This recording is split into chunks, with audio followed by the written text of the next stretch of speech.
اعوذ باللہ من الشیطان الرجیم، بسم اللہ الرحمن الرحیم۔ تمام ہی دیکھنے اور سننے والوں کو السلام علیکم ورحمۃ اللہ وبرکاتہ۔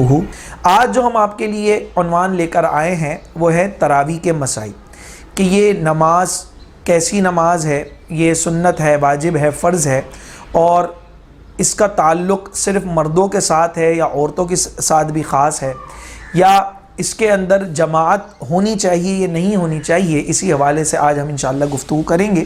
سب سے پہلے تو یہ سمجھ لیجئے کہ جو تراویح ہے یہ سنت موقدہ ہے مرد اور عورت پر، یعنی کہ مردوں پر الگ سنت موقدہ اور عورتوں پر الگ۔ الگ سے مراد یہ ہے کہ عورتوں کو بھی پڑھنا ہے اور مردوں کو بھی پڑھنا ہے۔ اب اگر اس کو ایک آدھ مرتبہ چھوڑ لیں تو ویسے تو منع کیا جاتا ہے، لیکن ایک دو چھوڑنے پر کوئی حرج نہیں ہے، لیکن اگر اس کو مسلسل چھوڑتے رہیں گے تو اس کا گناہ ملے گا۔ اور یہ بھی یاد رکھیے کہ اس کی کوئی قضا نہیں ہے، اگر تراویح چھوٹ گئی تو اس کی کوئی قضا نہیں ہے۔ تراویح کا وقت کیا ہے؟ تراویح کا وقت نماز عشاء کے جو فرض ہیں اس کے بعد سے لے کر جو فجر ہے، طلوع فجر سے پہلے تک اس کا وقت ہے۔ یہ کتنی رکعتیں پڑھنی چاہیے؟ آپ دیکھیے اس حوالے سے قوم ایک انتشار کا شکار ہے، لیکن یہاں پر بالاجماع احادیث مبارکہ سے ثابت اور دیگر اہم شواہدات اور دلائل سے 20 رکعت تراویح یہ ثابت ہے۔ اچھا 20 رکعت ہی کیوں؟ مطلب ذہن میں سوال آ سکتا ہے بھئی 16 رکعت بھی ہو سکتی ہے، یا جو ہے وہ 8 رکعت بھی ہو سکتی ہے، 12 رکعت بھی ہو سکتی ہے، یہ 20 رکعت ہی کیوں؟ تو اس حوالے سے یاد رکھیں کہ جو فرض اور واجب کی رکعتوں کی تعداد ہے، یعنی کہ فجر کی 2، ظہر کی 4، عصر کی 4، مغرب کی 3، عشاء کی 4 اور 3، یہ کل ملا کر 20 رکعتیں بنتی ہیں۔ تو اس حوالے سے علماء کرام نے اپنی کتابوں میں یہ بھی ارشاد فرمایا ہے کہ چونکہ پورے دن کی فرض اور واجب کی ٹوٹل رکعتیں 20 ہیں، لہٰذا اس کی رکعتیں بھی 20 ہیں تاکہ یہ مکمل ہو جائے۔ پھر اس میں ایک اور یہ دلیل پیش کی جاتی ہے کہ اگر آپ 20 رکعتیں پڑھیں گے اور روزانہ کی بنیاد پر اگر سوا پارہ ختم کریں گے، یعنی کہ 4 رکعت کے اندر اگر آپ ایک پاؤ ختم کرتے ہیں تو آپ جب 27ویں شب تک پہنچیں گے تو پورا ایک قرآن پاک مکمل ہو جائے گا۔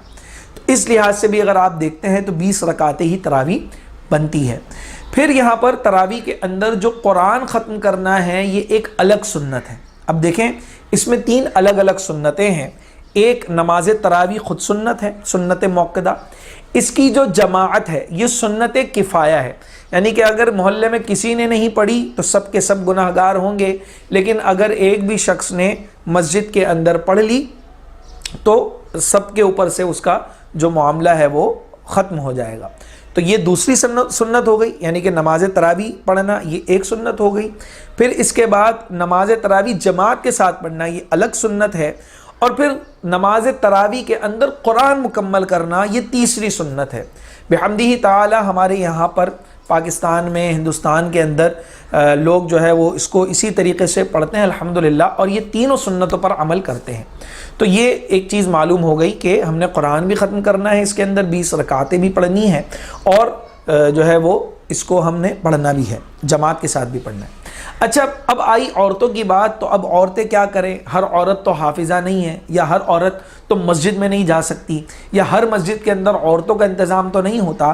تو اب ان کے لیے آسان طریقہ یہ ہے کہ وہ گھر میں رہ کر 4 رکعت جب فرض ادا کر لیں، سنتیں ادا کر لیں، اس کے بعد جو نماز تراویح ہے اس کو آپ ادا کر لیں۔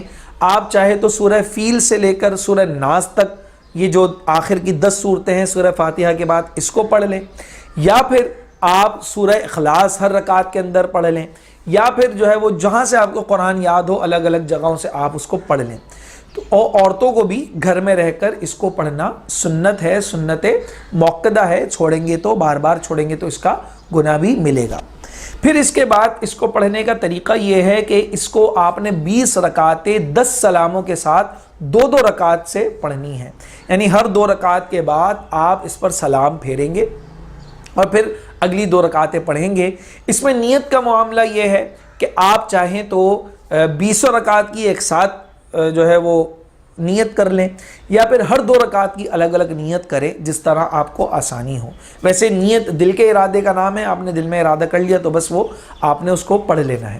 پھر ہر 4 رکعت کے بعد اس کے اندر آپ نے ایک دعا پڑھنی ہوتی ہے۔ اس میں تو دیکھیں ویسے تو مسائل کے اندر کافی طول ہوتا ہے، کافی طوالت ہوتی ہے، لیکن ہم یہاں پر وہ مشہور مسائل ذکر کر رہے ہیں جو عوام الناس کے اندر معروف بھی ہیں اور ان کو پتہ بھی ہونے چاہیے اگر پتہ نہیں ہے۔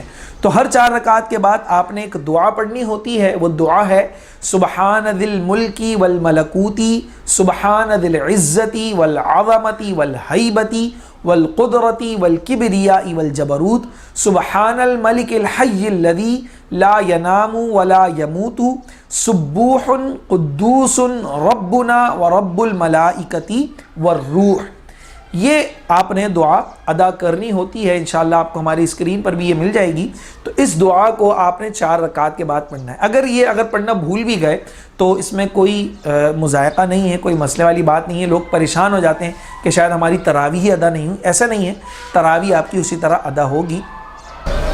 اگر آپ اس کے اندر دعا پڑھنا بھول جائیں یا دعا یاد نہیں ہو پا رہی یا نہیں مل پا رہی، ویسے تو یہ انٹرنیٹ وغیرہ پر سب جگہ اویلیبل ہوتی ہے، لیکن اگر پھر بھی آپ کو نہیں مل پا رہی تو آپ اس کی جگہ پر اللہم اجرنا من النار یا مجیر یا مجیر یا مجیر یہ پڑھ لیں، یا پھر جو ہے وہ اللہم اغفر لنا پڑھ لیں یا درود پاک پڑھ لیں۔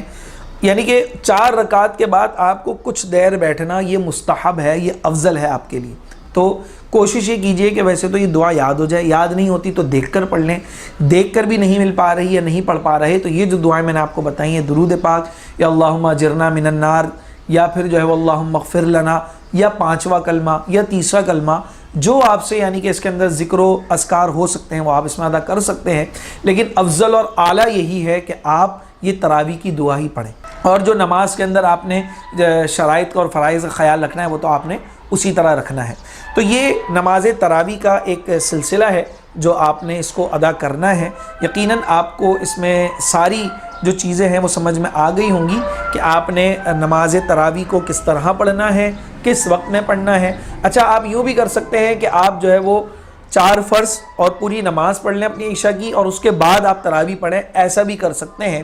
علماء کرام نے یہاں تک لکھا ہے کہ اس کو جو رات کا جو آخری پہر ہے اس کے اندر ادا کریں تو یہ زیادہ افضل اور مستحب ہے، یعنی کہ 12 بجے کے بعد، میں آپ کو آسانی سے سمجھاؤں، 12 بجے کے بعد اگر اس کو ادا کریں گے تو یہ آپ کے لیے زیادہ مستحب ہے۔